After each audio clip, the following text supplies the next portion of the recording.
Alors, je vais démarrer tout de suite en vous disant, bonjour à toutes et à tous.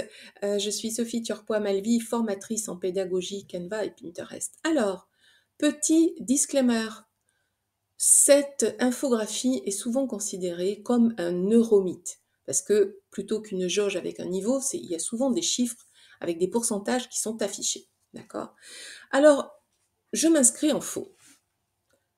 Même si certains experts disent c'est un neuromythe, il y a longtemps que ça a été contredit, que ces affirmations sont fausses. Eh bien, je suis formatrice depuis 18 ans. Et donc, de par mon observation terrain, je parle que de moi, je n'ai pas fait de thèse sur cette question-là, je parle que de moi, de mon observation terrain et de ce que je vois au niveau des apprenants. Je vous invite à être vigilant. Là, on voit des techniques pédagogiques, d'accord, qui vont améliorer ou limiter la mémorisation chez vos apprenants, d'accord. Donc, je vous présente cette infographie qui montre, vous voyez, du niveau le plus faible au niveau le plus fort en termes de mémorisation, les différents points sur lesquels vous pouvez vous-même, en tant que formateur, vous appuyer. Donc, en général, on peut très bien donner une ressource pédagogique à un apprenant qui est de lire un PDF, d'accord, d'écouter, de voir, et ensuite de voir et d'entendre, de dire et écrire, ensuite faire. Donc, vous voyez ici, à droite, on a la jauge qui va augmenter au fur et à mesure que vous allez passer dans davantage d'engagement côté apprenant, il est de moins en moins passif et il va passer à l'action. Alors pour que ce soit un peu plus parlant, je vous propose cette fois-ci d'aller directement sur un cas concret. Imaginez, vous êtes formateur Canva, spécialiste de Canva, et vous leur dites, ils suivent une formation sur Canva, eh bien voilà, je vous ai préparé une ressource pédagogique, je vous propose de lire un PDF qui présente les 20 fonctionnalités de Canva. Ok. Donc en termes de performance, à l'issue de cette lecture, et ce n'est pas une classe virtuelle, vous leur avez envoyé la ressource PDF à lire, d'accord? Donc il n'y a aucune interaction. Vous voyez ici que le niveau de mémorisation est faible parce que ce n'est que de la lecture. Imaginez, il y a 20 pages à lire, personne n'est capable de retenir 100% de l'information. Personne. Donc au niveau pourcentage de mémorisation, il y aura un faible niveau de mémorisation. Okay. En revanche, si vous leur dites, mais écoutez, ce que je vous propose, c'est d'aller justement écouter un podcast présenté par un expert qui parle de Canva et qui va présenter les nouveautés 2025 des différentes fonctionnalités de Canva. Je vous invite à écouter ce podcast. Okay. Donc là, on est déjà sur une meilleure mémorisation parce qu'on va cette fois-ci actionner un canal auditif. Et on peut très bien avoir effectivement le PDF en souvenir, mais là, si on va actionner le canal auditif avec un podcast, qui est une super technique pédagogique, eh bien, ça va être plus efficace en mémorisation. Donc là, effectivement, vous pouvez le suggérer à vos apprenants.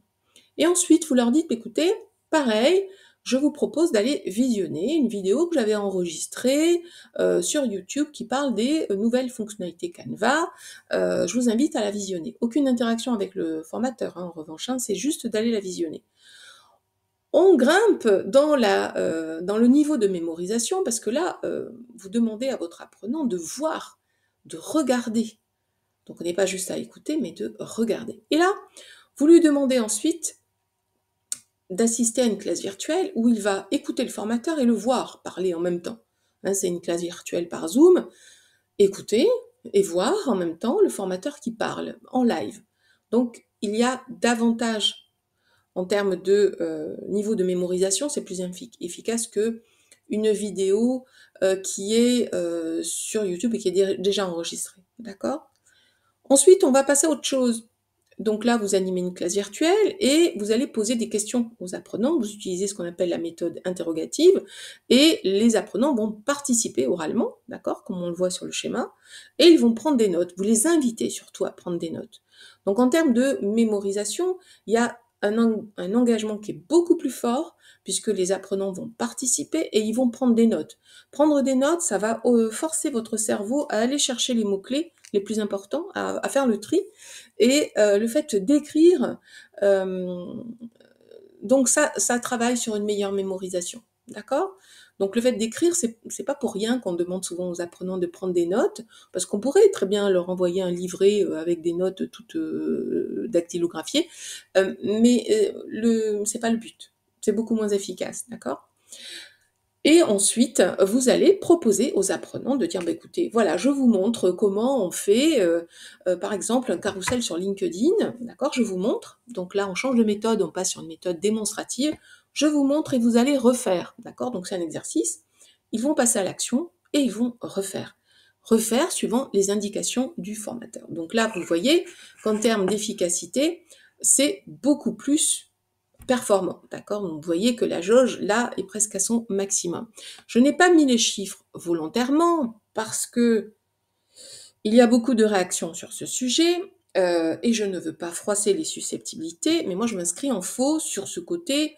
Ce n'est pas comme ça, ce n'est pas réel, ça a été débunké. Puis alors ce type d'expression à l'anglaise, excusez-moi, mais ça m'agace un peu. Ça a été débunké plusieurs fois, c'est un neuromythe. Et vraiment, je vais vous dire non, non, ce n'est pas un neuromythe. De par l'observation, je vous mets au défi de lire un PDF de 50 pages et vous dites au revoir. Et voilà, le cours est terminé. Et alors? Voilà, vous vous rendez compte que c'est pas efficace. Vous êtes obligé d'actionner différentes techniques pédagogiques, différentes méthodes pédagogiques pour que les apprenants soient en mesure de. Hein, vous savez, la fameuse phrase objectif pédagogique, l'apprenant à l'issue sera capable de. Vous avez quand même une intention derrière en tant que formateur. Donc, par rapport à ça, essayez de varier les techniques, les outils et les méthodes pour atteindre un meilleur résultat et pour optimiser la mémorisation des contenus par vos apprenants. Ne vous contentez pas, par exemple, même si c'est extrêmement intéressant, de dire, mais écoutez, vous allez lire ce PDF et puis en même temps, si vous voulez, je vous suggère d'écouter un podcast et au revoir. Non, ça va pas suffire. À un moment donné, il va falloir passer à autre chose, actionner du canal visuel, faire participer à l'oral et proposer un exercice d'application. Donc en fait, c'est ça que ça veut dire, hein. Quand je vous propose ces 7 processus de la mémorisation, c'est d'aller faire participer vos apprenants. Voilà, je vous remercie pour votre attention et je vous dis à très bientôt. Merci beaucoup.